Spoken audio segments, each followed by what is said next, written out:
सभी मित्रों को नमस्कार। मैं पंडित सुशील सेमवाल आपके सामने ज्योतिष का ये कार्यक्रम लेकर आया हूँ, जिसमें हम आज मांगलिक योग की चर्चा करेंगे, जिसे हम मांगलिक दोष भी कह देते हैं। यह मांगलिक योग मंगल के कारण कुंडली में बनता है। आज हम इसमें चर्चा करेंगे कि कैसे ये मांगलिक योग हमारी कुंडली में बनता है और किस प्रकार इसका परिहार किया जाता है और किस प्रकार ये योग भंग होता है और क्या इसके विषय में समाज में भ्रांतियाँ फैली हुई हैं और किस प्रकार से हमने कुंडली मिलान में इसका विशेष रूप से ध्यान रखना है। तो सबसे पहले हमें ये पता होना चाहिए कि ये योग बनता कैसे है। तो शास्त्रों में लिखा है, लग्ने व्यये च पाताले जामित्रे च अष्टमे कुजे स्त्रीणाम भर्तु विनाशः स्यात् पुंसाम भार्या विनश्यति। कहते लग्न द्वादश पाताल यानी कि चतुर्थ भाव, जामित्रे च अष्टमे कुजे सप्तम और अष्टम भाव में यदि मंगल विराजमान हो तो स्त्रीणाम भर्तु विनाशः स्यात् पुंसाम भार्या विनश्यति। तो पति पत्नी जो है एक दूसरे के विनाश का कारण बन सकते हैं। ये शास्त्रों में वचन है। तो अब इसका कारण हम जानते हैं कि क्यों इन्हीं भावों में मंगल के विराजमान होने से मांगलिक योग बनता है। तो इसका जो बेसिक जो मेन पॉइंट है ये मैं आपको बता देता हूँ कि जब मंगल सप्तम स्थान को या द्वितीय स्थान को प्रभावित करे, मंगल सप्तम या द्वितीय स्थान कुटुंब का स्थान है और सप्तम स्थान दाम्पत्य जीवन का स्थान है। इन दोनों स्थानों को यदि मंगल का प्रभाव मिलता है तो मांगलिक दोष बन जाता है।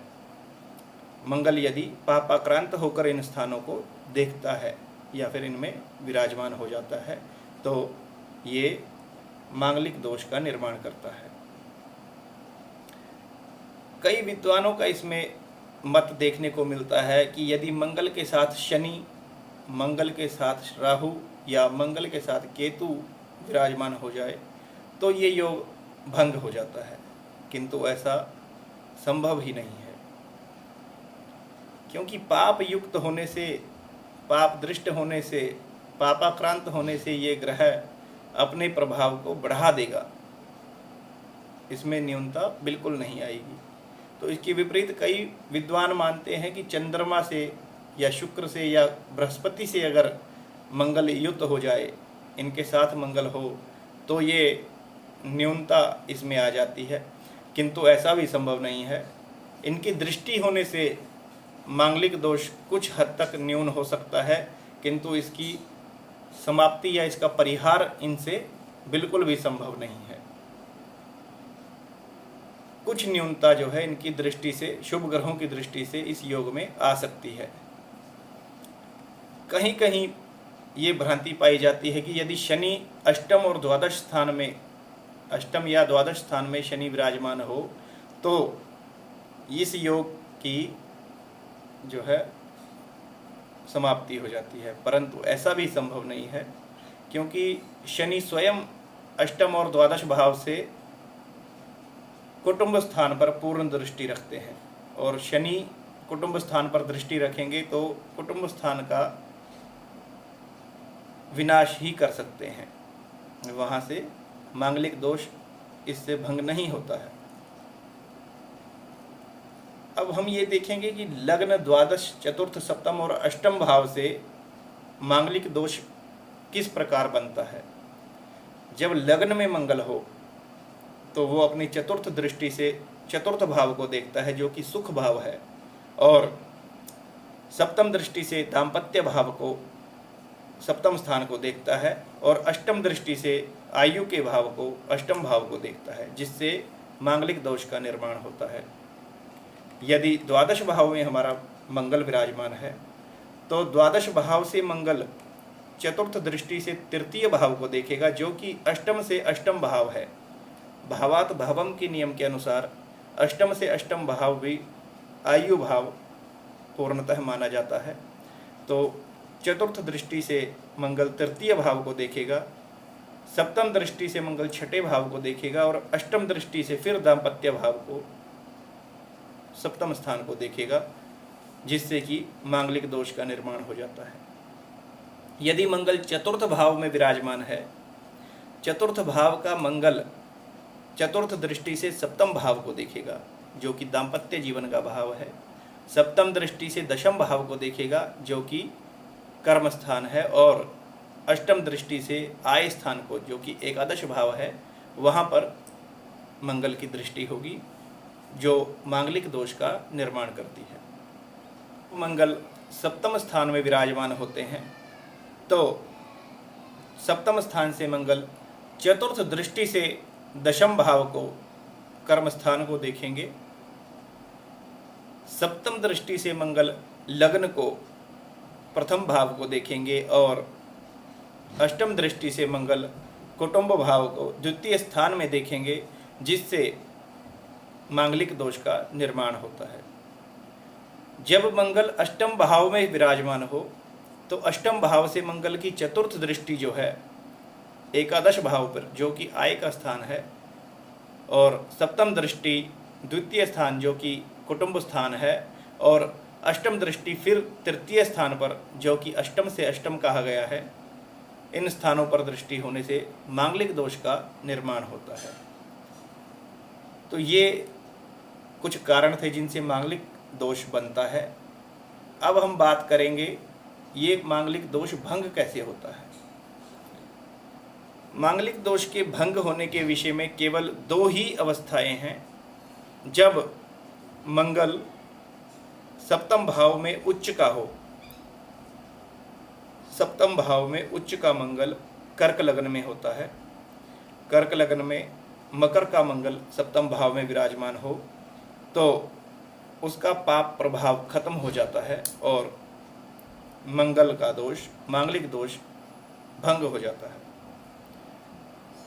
दूसरी स्थिति में यदि मूल त्रिकोण की राशि का मंगल सप्तम भाव में हो, मेष राशि का मंगल यदि सप्तम भाव में हो, तो उसका भी पाप प्रभाव कम हो जाता है और वो अष्टम दृष्टि से जब कुटुंब स्थान को देखेगा, तो कुटुंब स्थान में भी उसकी अपनी ही राशि वृश्चिक राशि विराजमान है, तो उसका पाप प्रभाव जो है कुटुंब स्थान पर नहीं पड़ेगा, जिससे कि मांगलिक दोष भंग हो जाएगा।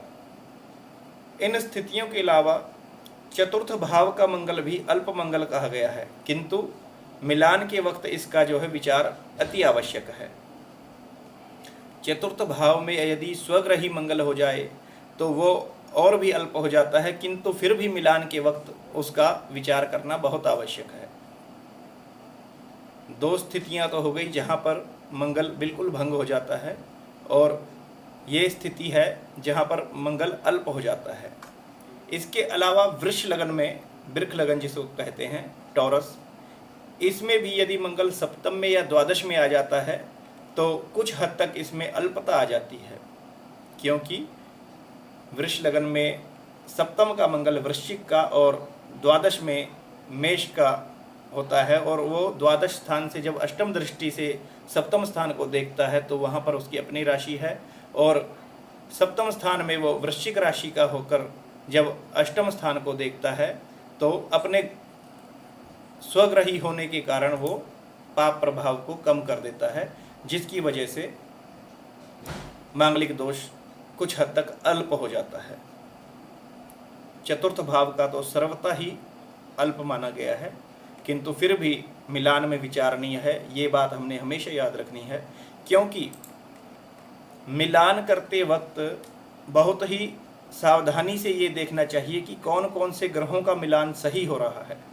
द्वितीय, चतुर्थ और सप्तम स्थान बिल्कुल भी अशुद्धियों में नहीं होना चाहिए, क्योंकि यदि मिलान करते वक्त द्वितीय, सप्तम और चतुर्थ स्थान में किसी प्रकार की अशुद्धि रह जाती है तो गुण यदि 32 भी मिलते हों तो भी वो मिलान सफल नहीं हो सकता।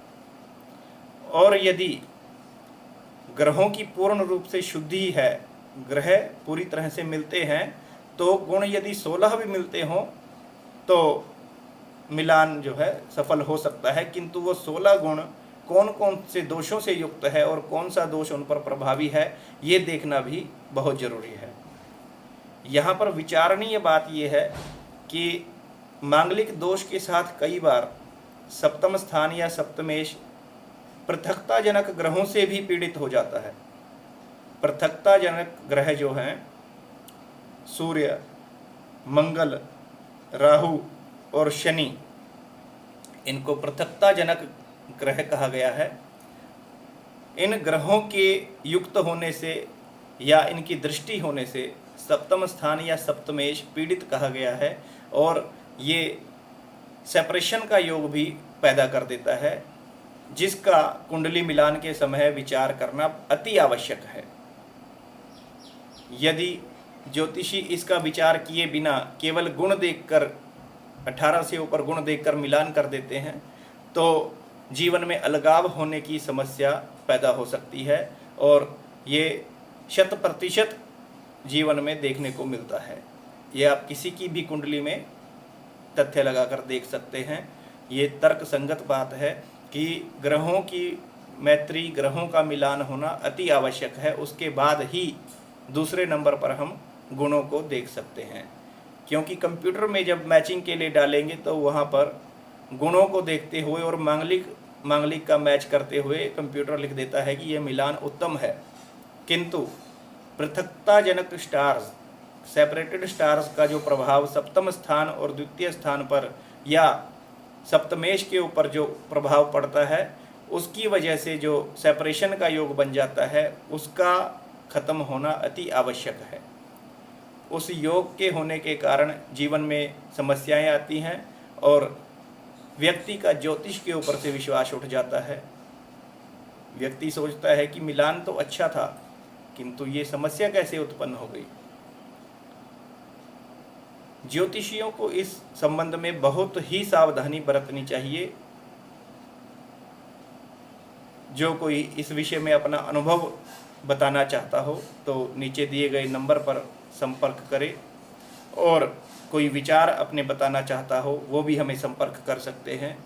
किसी प्रकार के योग के विषय में अगर आप वीडियो बनवाना चाहते हैं तो निसंकोच आप कमेंट बॉक्स में उस योग के विषय में लिखें। हम उस पर वीडियो अवश्य बनाएंगे और जल्द ही प्रकाशित भी करेंगे। धन्यवाद।